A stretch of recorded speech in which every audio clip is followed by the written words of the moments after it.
boas tardes. Nesta ocasión tan especial, no marco da SELIC, queremos homenaxear a Begoña Caamaño, redactora, xornalista, escritora e feminista incansable cunha implicación sindical moi potente. Faleceu nesta mesma cidade en 2014 con apenas 50 anos de idade. No ano 2012, hai exactamente 10 anos, Begoña Caamaño publica Morgana en Esmelle. A obra gañou varios premios literarios e indaga na lenda artúrica dende varios personaxes, pero cunha mirada feminina, resaltando o papel de Viviana e de Morgana. Para homenaxear esta fantástica obra máis a súa autora, reuniuse unha combinación de luxo esta tarde. Xuntas darán voz e ambiente ás letras de Begoña Caamaño. Por unha parte, Mariana Carballal, profesora, actriz profesional e directora a que lle gusta camiñar observando e sentindo cun amor apaixoado polo teatro e un compromiso claro pola loita feminista. E por outra, o grupo de arpas e voces Lullaby, conformado por Lorena Reinado, que non está hoxe aquí, connosco. Perdón, que non está. Paula, sí. Josefa Fernández, Elena Paz, a que non está é Paula Guanes. Son 4 mulleres, 3 aquí, que dan vida a ensoñadoras melodías baseadas na música tradicional galega, mesturadas con música clásica e músicas do mundo e coa sororidade por bandeira. Non quero roubar máis tempo tan apaixonante mestura de literatura, voz e música co transfondo da homenaxe a Begoña Caamaño e a Morgana Esmelle. Moitas grazas.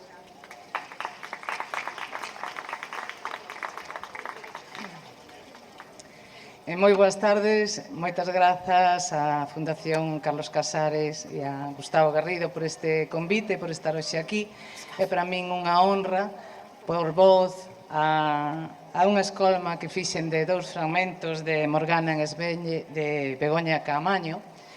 Xa explicou Miguel que se celebra este ano os 10 anos da publicación desta peza. A relectura desta novela levoume a espazos, a voces dunha lingua fermosa e profunda da miña nenez e a outras moitas que resoaron de novo no meu oído. E vou intentar ler con moito amor, que é como deberíamos ler sempre, non? E además estamos rodeadas aquí todas de libreiros nesta praza preciosa. Comezo xa. Este fragmento que elixín é desde a voz de Merlín, sí? A voz de Merlín falando de encontro de Igraine, a nai de Morgana, con Úter. Volvo vela aí de pé. Ergueita no medio da estancia, co seu ventre cheo e os cabelos aínda revoltos polo sono, tentando comprender por que eu, o amigo sabio, o conselleiro respectado, acomino a creer nas razóns do inimigo. Escoito aínda a súa pregunta inxenua. Como pode ser este meu pobre pequeno aínda non nado fillo dun home a quen hoxe vexo por vez primeira? Non preciso esforzarme para lembrar os seus chamados á razón. Todos os moradores desta casa saben que descomezou a guerra non abandonei os muros de Tintaxel, dicía, e que nunca un pendragón foi ata esta mañá recibido no castelo. Igraine porfiaba nos seus argumentos baseados na lóxica e na súa propia memoria, tentando convencerme do errado que eu estaba ao confiar na historia de Úter. Só é a túa dúbida o que me espanta, vello amigo. Só por te sacares da túa confusión é que continúo aturando esta farsa. Non teño que me aplicar moito para lembrar o xesto orgulloso co que se volveu cara a Úter para lle pedir que achegase con feitos e datos as probas que sostiñan a súa infamia. Vólveme asiña tamén a memoria o xesto rexoubeiro ou irónico sorriso que lle debuxou na cara cando o pendragón comezou a describir con arrogancia supostos segredos do seu corpo que demostraban a verdade das súas palabras. O brillo dourado da túa pube, a caprichosa forma do lunar que aseñoraba nunha das brancas nádegas, a pequena cicatriz na coxa e rosado dos bicos do peito, cousas todas que ditas en público como alí foron, farían arrubiar a calquera muller, nobre ou non, pois eran suficiente proba de intimidade. Non así a señora de Tintaxel, non a unha das fillas de Avalon. A pesar do incómodo da situación, que orgulloso me sentín dela ao vila retrucar altiva as palabras de Úter. Pobre pailán, se pensas con esas miudezas verme derrotada. Riu na súa cara e comezou a explicar triunfal como todas as mañás ventase ou xease, baixaba núa a se bañar no regato que corre ao pé do castelo. Como dende moi nova participara nos ritos da Baltaine, en que mozas e mozos danzaban espidos polas fragas. Ría Igraine o lle explicara a Úter que co resto das mulleres de Tintaxel, cada noite do solsticio de verán, tiraba roupas e ia tomar as 9 ondas da fertilidade. Pero aínda hai máis, engadía altiva. Foron non poucas as veces en que a alegría de ver chegar ao seu esposo san e salvo despois dunha batalla a facía saltar do leito e sen perder tempo en se cubrir baixaba núa ao patio para se vestir cos abrazos e os beixos del, o único abrigo necesario para a súa pel e a súa alma. Os moradores de Tintaxel presentes na sala sentían calados. Todos eles viran máis dunha vez núa a súa señora. Calquera deles podería contar a Úter os sinais do corpo da dama que el numerou desafiante. O propio Pendragón puido vela na fraga ou no mar. Non había naqueles detalles nada que fose proba de intimidade carnal coa señora da fortaleza. Pobre Igraine, que pouco lle durou o seu triunfo. Acirrado pola soberbia da dama, a quen pensara ver enmudecer coa súa descrición, o fachendoso Pendragón non dubidou en se xactar doutros detalles, estes sí, máis comprometidos e de coñecemento dificilmente justificável de non mediar entre a señora e cabaleiro carnal axuntamento. O risiño entrecortado dela antes de chegar a éstase, o lugar onde gustaba de ser trabada, o sitio en que a súa pel requería caricias demoradas e onde o corpo lle reclamaba maior fogosidade, o xeito dela de chuchar e beixar, o roivén nos seus ollos cando se desfacían humidades, nada que un home que non a posuíse podería xamais saber. A pesar de que a mañá estaba morna e que lumes ben alimentados quentaban a estancia, a temperatura da sala tornouse xélida. A xente toda ficara muda, apampada ante as revelacións vertidas en decoro ningún polo Pendragón. Ninguén se mexeu. Os moradores de Tintaxel custáballes mesmo respirar e contiñan o alento agardando por unha explicación da señora que volvese levar a coubo as súas mentes horrorizadas. Todas as olladas pousáronse en Igraine. O mirar o ufano de Úter e os seus soldados, os ollos asustados dos seus cortesáns e vasalos. Todos menos a miña, que non me atrevía eu a mirala de tan culpable que me sentía.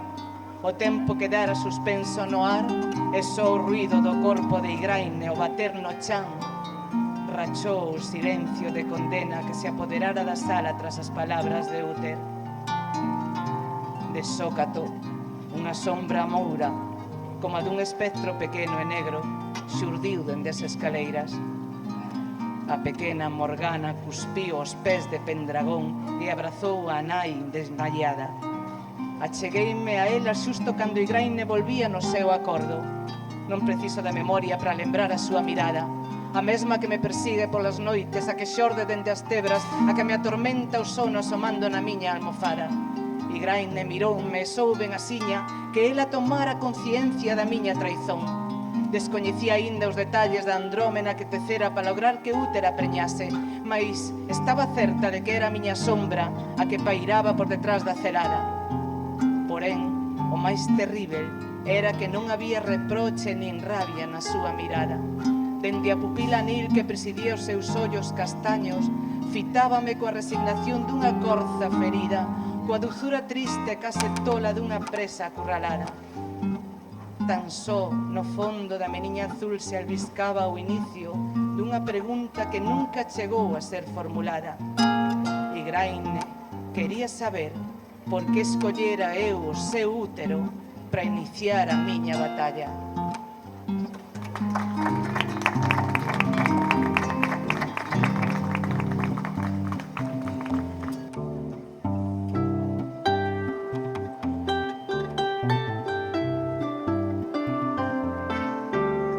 Malaika, nakupenda malaika.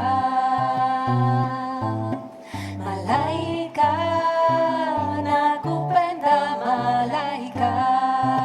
Ningekuoa maline, ningekuoa dada. Nasiwa na mali sina we.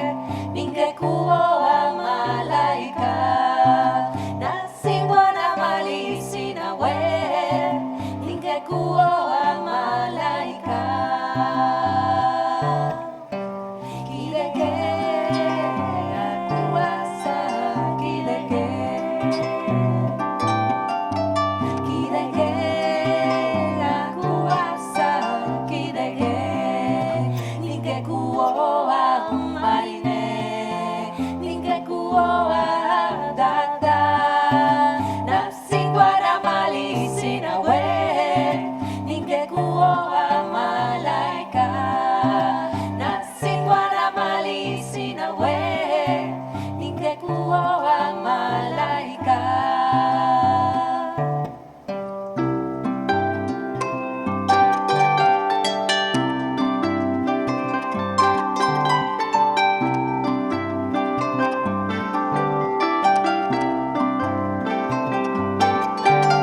Malaika, nakupenda malaika.